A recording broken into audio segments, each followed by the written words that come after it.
नागपूरमधल्या झोपडपट्टी धारकांच्या प्रश्नांवर सातत्यपूर्ण प्रयत्नांमुळे स्वमालकीच्या घरांपासून वंचित असलेल्या अनेकांना त्यांच्या नावाचे पट्टे बहाल करता येत आहेत, असं मुख्यमंत्री देवेंद्र फडणवीस यांनी म्हटलं आहे। नागपूरमधल्या प्रतापनगर इथे केंद्रीय मंत्री नितीन गडकरी यांच्या अध्यक्षतेखाली आज झालेल्या कार्यक्रमात लाभार्थ्यांना भाडेपट्ट्यांचं आणि मालकी हक्काच्या दस्तऐवजांचं वितरण त्यांनी केलं, त्यावेळी ते बोलत होते। आज ज्यांची कच्ची घरं आहेत त्यांनाही पक्की घरं मिळावीत यासाठी सर्वांसाठी घर योजना आणली असल्याचं सांगून मुख्यमंत्र्यांनी याबाबत अधिक माहिती दिली।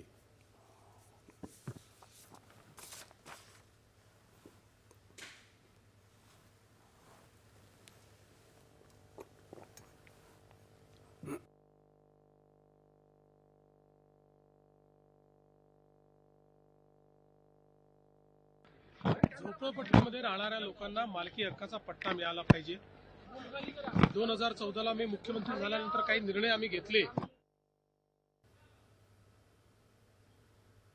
वाटप सुरू केलं होतं, पण 19 नंतर ते पूर्ण थांबलं होतं। आता पुन्हा सरकारमध्ये आल्यानंतर सगळे अडथळे आम्ही दूर केले। सगळ्या प्रकारच्या जमिनीवर आता मालकी हक्क देता येईल असा आम्ही निर्णय केला। आज 1000 लोकांना आम्ही मालकी हक्काचे पट्टे दिले। एकूण 50,000 झोपडपट्टीत राहणाऱ्या लोकांना म्हणजे 2.5 लाख लोकांना त्याचा फायदा होईल।